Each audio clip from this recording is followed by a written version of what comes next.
how is it being for you with comedy during this situation with everything going on? I mean, people sort of say, like, can you be funny at this time? And I sort of remember back to like 9/11 when I was a pretty young comedian. And there was a sense of like, maybe there's not going to be comedy anymore. But comedy finds a way because people need comedy to relieve the tension.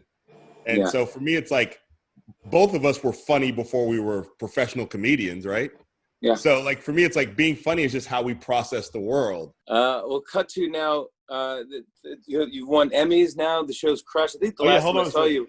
Right here. Yeah! Come on now. Hold on, let me get the last one. Number 3. Come on, bring in 3. Yeah. Oh man, that's gotta feel good. I keep them on the floor where they, I take. Well, why? You don't want to put them at risk of falling from anything. Yeah, and they're in my office, so my kids won't break them, which I'm sure is going to happen eventually. But that's gotta feel good, right? I mean, you put all this hard work and you've done what a trajectory, and you ended up doing this in United Shades of America. It's fantastic. And did you film the whole season before the pandemic? We finished filming in February. Like, I mean, if we had gone like maybe another 2 weeks, we would have been, something might have started. But we finished, like, we didn't realize how lucky we were until about a month later. We were like, oh, wow. Well, we'll talk about the new season. What do we have to look forward to? I mean, it's a lot of times with that show, we end up sort of like predicting the news in a weird way. So a lot of the stuff is going to feel very much like it's like we knew this was coming. We have an episode about the gig economy that now we're sort of understanding that people who like deliver groceries and do ride shares are essential workers, but they're not paid and protected that way. And we were talking about that before COVID-19, and now there's been a lot of talk about we have to redefine who an essential worker is and how to take care of them. We have an episode about public schools and how hard it is and how hard public school teachers have to work. You're hitting all the bases. We have one about reparations. Wow. We have one about white supremacy. So it's Wow, you have a topical show. I'm not saying I did this to make my show bigger. I'm not saying that. But no, your executive producer is Nostradamus, though. Yes, exactly. Yeah. We like to ask everyone that comes on the show if they have a charity or something that they want to spotlight. And this story, I think, is amazing, what you're about to talk about.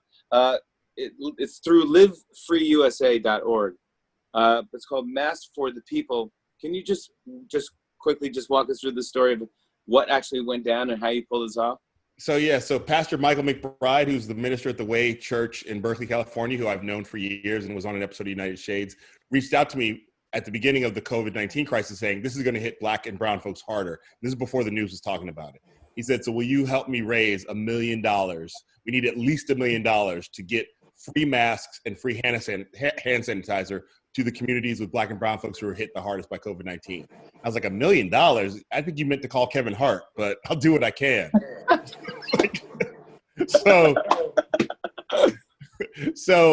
We started doing weekly Zoom like sort of shows on Facebook Live for Masks for the People and having activists come on to raise money. And as we did it like this, we were going to do it 1 week. We've done it like 10 weeks now in a row.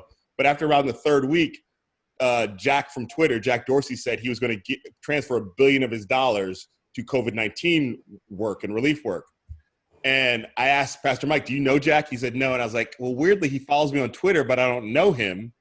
But he follows me. We're all in the Bay Area. So I slipped into Jack's DMs. No. The way a married man should, to ask for money. And Jack gave them $1 million. And so now we've raised well over $1 million. And it's still, the money's still needed because it's also for gun prevention work and for violence interrupters in the ghetto and mass incarceration work and getting masks to people in prison. So there's a lot of work to be done. And, so if anybody else wants me to slip into their DMs. You'll do it. For the Lord. I slipped into his DMs for the Lord, Jimmy. For the Lord. Oh, my God. Perfect. It's always good to see you. And I really appreciate you doing this and coming on the show and talking to me. And thank you for having the conversation with me. I really appreciate it. Well, thank you for having me. Like I said, I really appreciate you doing this right now because we all have to be in everybody's lane right now. Yeah. Best of the family. Stay safe, pal. Same. Thank you. On and on and on. And it's on and on and on.